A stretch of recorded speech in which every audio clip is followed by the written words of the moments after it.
میرے محترم دوستوں، بزرگوں، عزیزوں، سب سے پہلے یہ دیکھنا چاہیے کہ اس امت کے ذمے محنت کی کون سی قسم آئی ہے، کیونکہ میدان 3 قسم کے ہیں اور محنت بھی 3 قسم کی ہے۔ محنت کے میدان 3 قسم کے ہیں اور امت بھی 3 قسم کی ہے۔ ایک ہے محنت انبیاء علیہ السلام والی، ایک ہے محنت انبیاء علیہ السلام والی کہ اپنی قوم، اپنا علاقہ، اپنے اہل، اپنا گھر، اپنا قبیلہ یہ محنت کا میدان ہو، یہ محنت کا میدان ہو۔ ہر سمجھتے تھے جو لوگ اس بنیاد پر محنت کریں گے ان سے دنیا کے اندر کوئی عالمی انقلاب نہیں آئے گا، اور ان کی نصرت اور مدد بھی باعتبار قوم اور قبیلے کے ہوگی، ان کی مدد باعتبار عالم کے نہیں ہوگی۔ ایک محنت ہے صالحین والی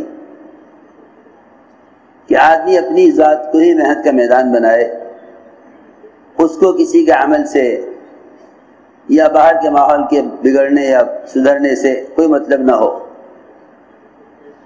کہ وہ اپنی ذات کے اعتبار سے محنت کرے۔ یہ محنت ہے صالحین والی۔ اس امت کے ذمے جو سب سے بڑا محنت کا میدان ہے وہ محنت کا میدان ہے محنت ہو سید الانبیاء والی، محنت ہو سید الانبیاء والی۔ اس امت کے ذمے، کیونکہ یہ امت محمدیہ ہے علیہ السلام، اس لیے اس امت کے ذمے نہ انبیاء والی محنت ہے نہ صالحین والی محنت ہے، اس امت کے ذمے سید الانبیاء والی محنت ہے، اس امت کے ذمے سید الانبیاء والی محنت ہے۔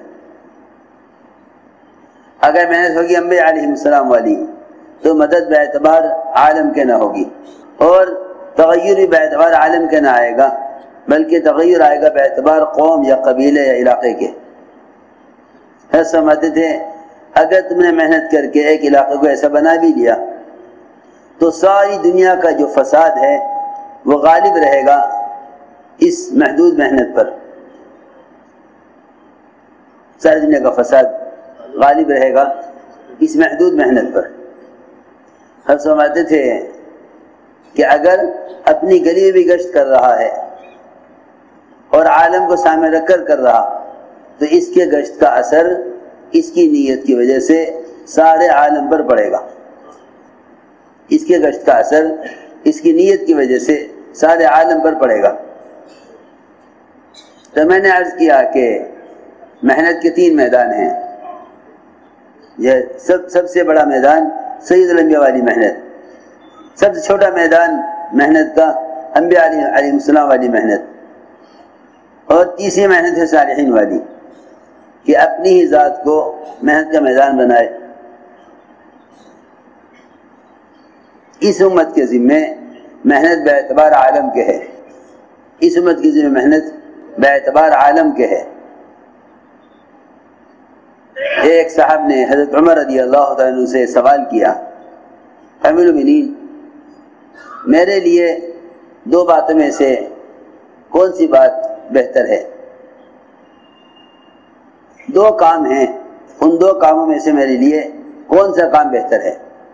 ایک بات تو یہ ہے کہ میں اپنی ہی ذات کی فکر کروں، اپنی ہی ذات کی فکر کروں،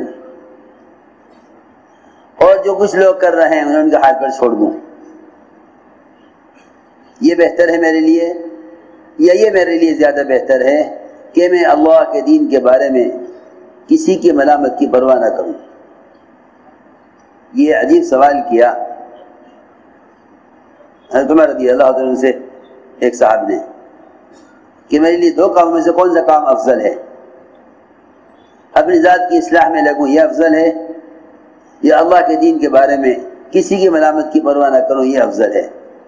حضرت عمر نے فرمایا اگر تم ایسے شخص ہو کہ تم پر کسی عالمی کام کی یا دین کے کسی کام کی ذمہ داری تم پر نہیں ہے تو تمہارے لیے بہتر یہ ہے کہ تم اپنے نفس کی اصلاح میں لگو، اور اگر تمہارے ذمے تم پر کوئی ذمہ داری ہے تو تمہارے لیے بہتر یہ ہے کہ تم اللہ کے دین کے بارے میں کسی کی ملامت کی پرواہ نہ کرو، اللہ کے دین کے بارے میں کسی کی ملامت کی پرواہ نہ کرو۔ عرض کرنے کا مقصد یہ ہے کہ ہمیں سب کو غور کرنا چاہیے کہ آیا ہم کون سے میدان محنت میں ہیں؟ کیا محنت صالحین والی، یا محنت انبیاء علیہ السلام والی، یا محنت سید الانبیاء والی؟ اس امت کے ذمہ جو محنت ہے وہ محنت سید الانبیاء والی ہے۔ اس امت کے ذمہ جو محنت ہے وہ محنت سید الانبیاء والی ہے کہ ساری کائنات کو سامنے رکھ کر، سارے عالم کو سامنے رکھ کر محنت کی جائے، سارے عالم کو سامنے رکھ کر محنت کی جائے۔ اس امت کے ذمہ محنت باعتبار عالم کے ہے، اس امت کے ذمہ محنت باعتبار عالم کے ہے۔ اس لیے میرے دوستوں، بزرگوں، عزیزوں، ہمیں اپنی محنت کو محمد صلی اللہ علیہ وسلم کے طریقہ محنت کی طرف لانا ہوگا۔ اپنی محنت کو محمد صلی اللہ علیہ وسلم کے طریقہ محنت کی طرف لانا ہوگا۔ ہماری محنت کا جو دائرہ ہے وہ بہت وسیع ہے، ہماری محنت کا دائرہ بہت وسیع ہے، ہماری محنت کا دائرہ بہت وسیع ہے۔ کیوں؟ اس لیے کہ یہ امت محمدیہ ہے علیہ الصلوۃ والسلام۔ اس امت کا دائرہ محنت بہت وسیع ہے، اس امت کا دائرہ محنت بہت وسیع ہے۔ یہ سارے عالم کو سامنے رکھ کر یہ امت محنت کرے، جس میں سب سے بنیادی بات یہ ہے کہ آپ صلی اللہ علیہ وسلم کے طریقہ محنت کو بھی دیکھیں کہ آپ کا طریقہ محنت کیا ہے، آپ کا طریقہ محنت کیا ہے، کہ آپ کا طریقہ محنت کیا ہے۔ دیکھو، سب سے اہم چیز یہ ہے کہ حضور اکرم صلی اللہ علیہ وسلم کی دعوت میں، آپ کی دعوت میں سب سے اہم چیز وسعت ہے۔ آپ کی دعوت میں سب سے اہم چیز وسعت ہے، آپ کی دعوت میں سب سے اہم چیز وسعت ہے کہ آپ صلی اللہ علیہ وسلم نے کسی قوم یا قبیلے کو محنت کا میدان نہیں بنایا، بلکہ آپ کی دعوت میں سب سے اہم چیز وسعت ہے کہ آپ کسی انسان کا درجہ اس سے کم نہیں سمجھتے تھے کہ آپ اس کو دعوت دیں، آپ کسی انسان کا درجے سے کم نہیں سمجھتے تھے کہ آپ اس کو دعوت دیں۔ یہ بات نہیں تھی کہ کون آدمی اس قابل ہے کہ اس کو دعوت دی جائے، یہ ہماری بات کون لے گا کون نہیں لے گا۔ حضور اکرم صلی اللہ علیہ وسلم کسی انسان کا درجہ اس سے کم نہیں سمجھتے تھے کہ آپ اس کو دعوت دیں، بلکہ غلاموں کو اور چھوٹوں کو دعوت دینا زیادہ پسند فرماتے تھے۔ طائف سے واپسی پر عداس غلام کو دعوت دی، عتبہ شیبہ کو، جو ان کا دونوں اس کے آقا تھے، آقا کو دعوت نہ دی بلکہ عداس غلام کو دعوت دی کہ نبوت کے کام میں سب سے اہم چیز یہ ہے کہ غربا میں، کسنا پرس لوگوں میں اور عوام الناس میں گھس کر دعوت دی جائے، اس میں عوام الناس میں گھس کر دعوت دی جائے۔ سب سے اہم بات یہ ہے کہ ہر کام کرنے والا عوام الناس میں گھس کر دعوت دے، اس لیے کہ اللہ تعالیٰ خود فرماتے ہیں ابغونی فی ضعفائکم، کہ اگر تم مجھے تلاش کرنا چاہتے ہو تو میں تمہیں کسنا پرس لوگوں میں ملوں گا۔ کہاں ملوں گا؟ کسنا پرس لوگوں میں۔ ابغونی فی ضعفائکم، مجھے تلاش کرنا چاہتے ہو ملوں گا کہاں؟ کسمہ پرس لوگوں میں۔ دیکھو میں کچھ عرض کرنا چاہتا تھا، ہر کام کرنے والے کی ذمہ داری یہ ہے کہ وہ اپنا مزاج عمومی دعوت کا اور عمومی محنت کا بناوے، اس لیے کہ عمومی محنت سے امت بنے گی، خصوصی محنت سے طبقے بنیں گے، امت نہ بنے گی۔ عمومی محنت سے امت بنے گی، عمومی محنت سے امت بنے گی۔ اصل ہماری محنت کا میدان، اصل نبی کی محنت کا میدان عوام الناس ہیں، اس لیے کہ اس وقت کی صورتحال یہ ہے کہ عوام الناس ہی وہ باطل کے محنت کے میدان بنے ہوئے ہیں۔ امت کے ارتداد کے 3 اسباب ہیں، امت کے ارتداد کے 3 اسباب ہیں۔ پہلا سبب امت کے ارتداد کا وہ جہالت ہے، وہ جہالت ہے۔ امت جہالت کی وجہ سے اسلام چھوڑ دیتی ہے، پہلا سبب جہالت ہے۔ دوسرا سبب غربت ہے، فقر اور تنگی، یہ بھی کفر تک پہنچا دیتا ہے۔ اور تیسرا سبب وہ امت کے پاس فرصت اور امت کا یعنی کسی بھی عمل سے خالی رہنا ہے۔ 3 اسباب امت کے ارتداد کے ہیں، غربت اور فرصت اور جہالت۔ غور کرو گے تو محمد صلی اللہ علیہ وسلم اور آپ کے صحابہ کی محنت ان 3 طبقوں میں زیادہ ملے گی۔ فقراء و غرباء میں محنت زیادہ ملے گی۔ خواص کو جو دعوت دی ہے آپ نے وہ عوام الناس کے مقابلے میں کم ملے گی، لیکن عوام کو دعوت زیادہ ملے گی کہ آپ نے عوام الناس میں دعوت زیادہ دی ہے۔ اس لیے کہ اگر عموم بدل گیا تو جتنے بھی خواص ہیں وہ سب عوام کے تابع ہیں، جتنے بھی خواص ہیں عوام کے تابع ہیں۔ ایک بات تو یہ ہے کہ جتنے بھی خواص ہیں عوام کے تابع ہیں، ہم عوام کو چھوڑ کر خواص کو دعوت دینا چاہتے ہیں، یوں سوچ کر کہ عوام خواص کے تابع ہیں، حالانکہ ایسا نہیں ہے، ایسا نہیں۔ حقیقت یہ ہے کہ خواص عوام کے تابع ہیں، خواص عوام کے تابع ہیں۔ اس لیے ہماری محنت کا میدان عوام الناس ہیں۔ حضور اکرم صلی اللہ علیہ وسلم کسی انسان کا درجہ اس سے کم نہیں سمجھتے تھے کہ آپ اس کو دعوت دیں، آپ اس کو کسی انسان کا درجہ اس سے کم نہیں سمجھتے تھے کہ آپ اس کو دعوت دیں۔ یہ ضروری بات ہے کہ ہمارے کام کا ایسا رخ ہونا چاہیے جس سے دین عموم میں آوے، جس سے دین عوام میں دین آوے۔ میں کو ضروری بات عرض کر رہا، کام کرنے والوں کا آپس میں جڑتے رہنا یہ اس سے زیادہ ضروری ہے کہ پرانے عمومی وقت لگا کر عوام میں بکھر جائیں۔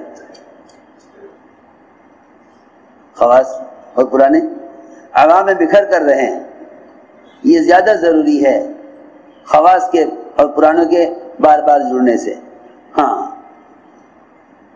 اپنے کام کے مشوروں کے لیے تو جمع ہونا چاہیے، لیکن کام کرنے والوں کی حفاظت اور کام کی ترقی اس میں ہے کہ پرانے وہ امت میں بکھر کر کام کریں، امت میں بکھر کر کام کریں، کہ یہ پرانے امت میں بکھر کر کام کریں، ورنہ میرے دوستو عزیزو ایسا وقت آ جائے گا، ایسا وقت آ جائے گا کہ مشورہ اور امور کا طے کرنا یہ عمومی گشت سے کے مقابلے میں ایک اونچی چیز بن جائے گی۔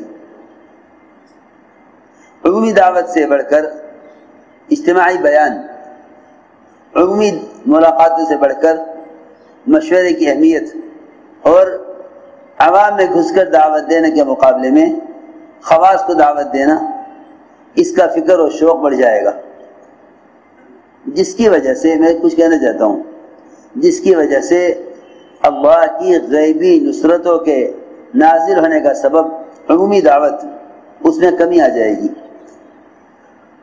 اس میں کمی آئے گی۔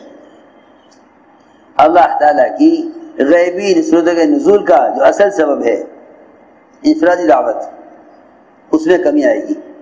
اللہ تعالیٰ کی غیبی نصرتوں کا جو سبب ہے اصل انفرادی دعوت، اس میں کمی آئے گی، اس لیے کہ انفرادی دعوت دینا یہ اللہ تعالیٰ کی غیبی نصرتوں کے نزول کا سب سے بنیادی سبب ہے، کیونکہ اللہ رب العزت سب سے زیادہ متوجہ ہوتے ہیں اپنے نبی کی طرف دو موقعوں پر۔ ایک، جب آپ دعوت دینے کے لیے کھڑے ہوتے ہیں، بیان فرماتے ہیں، دعوت دیتے ہیں، ایک اس وقت میں، اور جب آپ رات کو قیام فرماتے ہیں، جب آپ صحابہ کے ساتھ نماز میں ہوتے ہیں، دو موقع اللہ تعالیٰ کی طرف سے توجہ خاص کے ہیں۔ ایک جب آپ دعوت دیتے ہیں اور جب آپ صحابہ کے ساتھ عبادت میں مشغول ہوتے ہیں، یہ دو موقع اللہ تعالیٰ کی طرف سے توجہ خاص کے ہیں۔ الذی یراک حین تقوم وتقلبک فی الساجدین۔ ایک جب آپ دعوت دیتے ہیں تو اللہ تعالیٰ آپ کی طرف متوجہ ہوتے ہیں۔ میں نے عرض کیا کہ سب سے زیادہ اللہ تعالیٰ کی غیبی نصرتوں کے نازل ہونے کا سبب وہ انفرادی دعوت ہے۔ آپ صلی اللہ علیہ وسلم ایک سفر میں تھے صحابہ کے ساتھ، ایک آدمی کو آپ نے دیکھا جو راستے پر چلا جا رہا تھا اپنے گھر کی طرف۔ پوچھا کہاں جا رہے ہو؟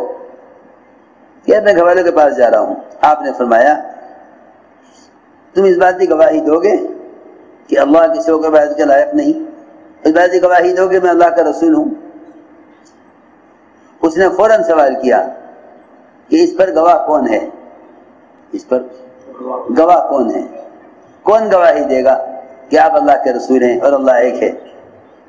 آپ نے یہ نہیں فرمایا کہ میرے صحابہ گواہی دیں گے، حالانکہ صحابہ آپ کے ساتھ تھے۔ آپ نے فرمایا اس وادی کے کنارے پر جو درخت کھڑا ہے یہ گواہی دے گا کہ میں اللہ کا رسول ہوں۔ یہ درخت گواہی دے گا میں اللہ کا رسول ہوں، یہ درخت گواہی دے گا کہ میں اللہ کا رسول ہوں۔ اس پر دیہاتی نے اسلام قبول کر لیا۔ میں عرض کر رہا تھا کہ انفرادی دعوت کے ساتھ اللہ تعالیٰ کی غیبی نصرتیں ہیں، انفرادی دعوت کے ساتھ اللہ تعالیٰ کی غیبی نصرتیں ہیں۔ تو دوستو آج تو بات اصل یہ ہے کہ انفرادی دعوت میں اپنے اشتغال کو بڑھانا چاہیے، اس لیے کہ کام کرنے والے اختلافی امور میں اس لیے الجھیں گے کہ وہ مقصد کو چھوڑے ہوئے ہوں گے،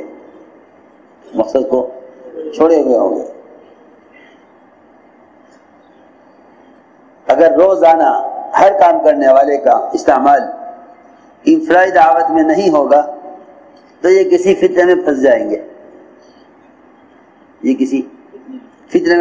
گے، ایسے مسائل کو حل کرنے میں لگیں گے جن مسائل کا کام سے دور کا بھی تعلق نہ ہوگا، کیونکہ اصولی بات یہ ہے کہ کام کرنے والوں پر جو بھی حال آئے گا اس حال سے نکلنے کا اصل ذریعہ انفرادی دعوت ہے، حالات چاہے کیسے بھی ہوں، حالات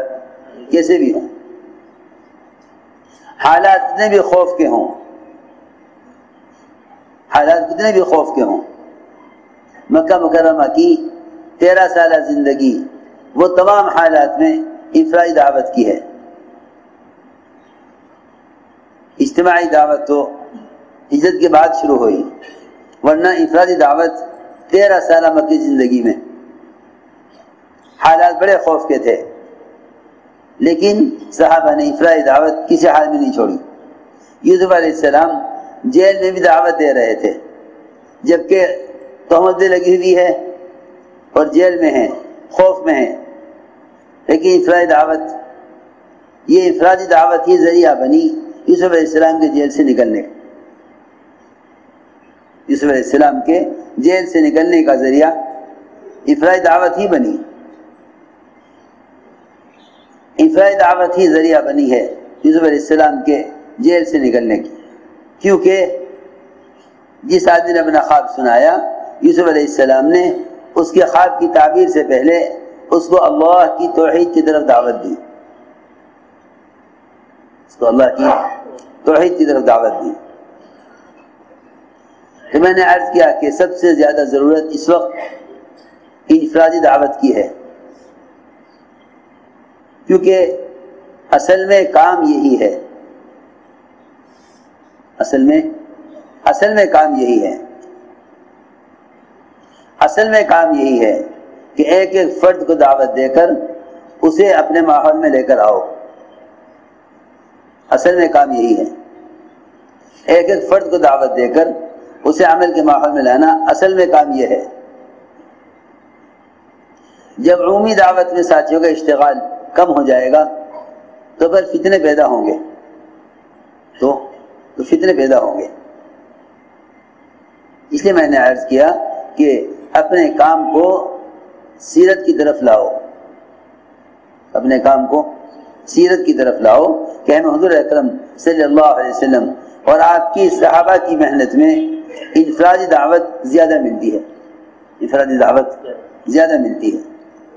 اس وقت یہ بات نظر آ رہی ہے، اس وقت یہ بات نظر آ رہی ہے کہ پرانوں کا انفرادی دعوت میں، پرانوں کی انفرادی دعوت میں مشغولی کم ہو رہی ہے۔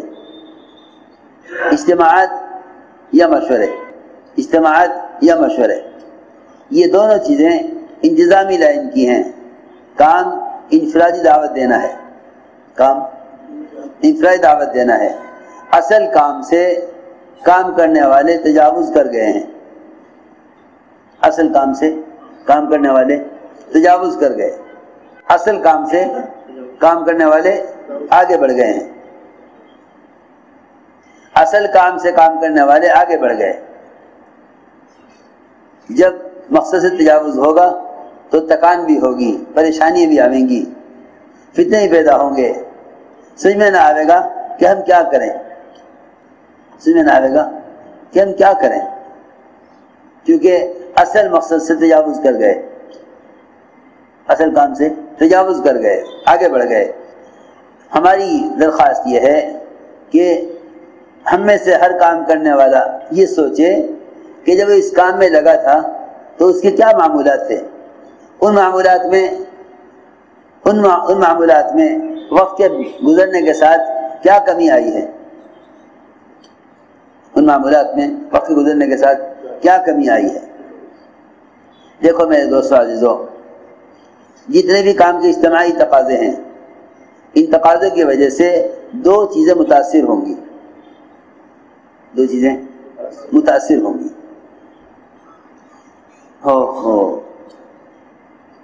دو چیزیں کام کرنے والوں کی متاثر ہوں گی، ایک انفرادی عبادت، دوسرے انفرادی دعوت۔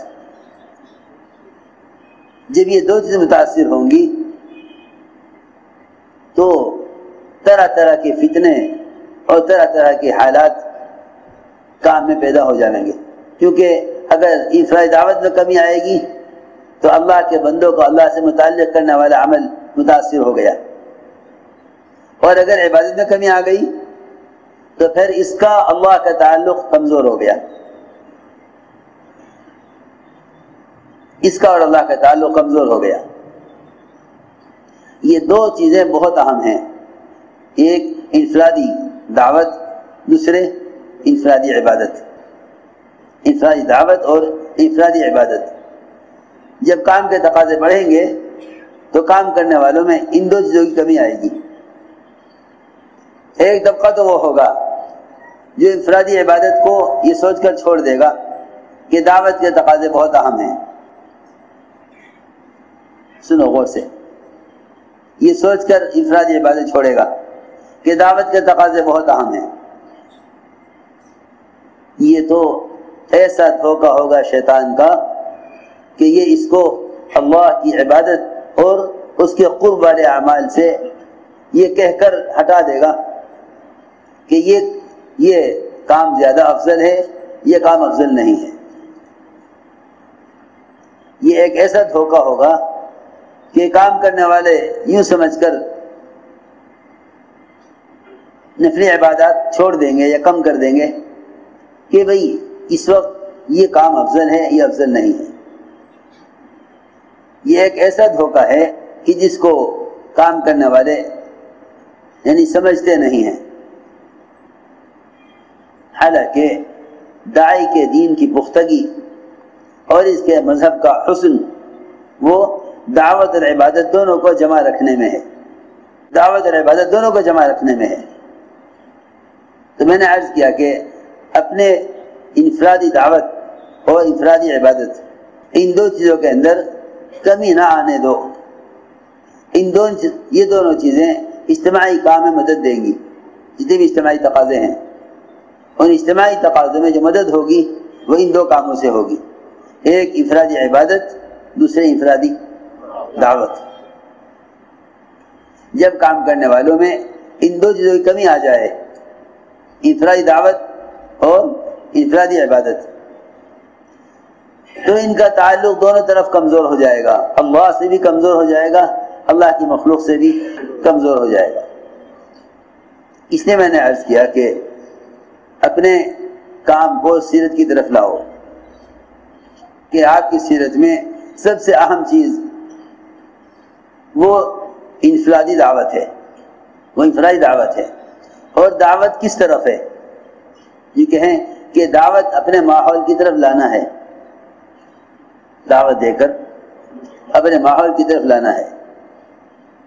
حضور اکرم صلی اللہ علیہ وسلم نے سفر میں بھی جو دعوت دی وہ دعوت مدینہ منورہ آنے کی دی ہے، دعوت دی ہے مدینہ منورہ آنے کی۔ کیا وجہ ہے؟ کہ کام کے ماحول میں اس لیے لے کر آؤ تاکہ ایک عام آدمی کی سطح بلند ہو جائے، کہ دعوت دے کر کام کے ماحول میں لے کر آؤ، دعوت دے کر کام کے ماحول میں لاؤ، کیونکہ دور دور سے لوگ جب ماحول میں آیا کرتے تھے تو ماحول کی وجہ سے کیفیت بدلتی تھی، ماحول کی وجہ سے کیفیت بدلتی تھی۔ میں عرض کرنا چاہ رہا تھا کہ اصل چیز دعوت دے کر ماحول میں لانا ہے، کیونکہ جو ماحول میں آئے ان کی کیفیت بدلی، جو ماحول میں آئے ان کی کیفیت بدلی۔ عمیر ابن وہب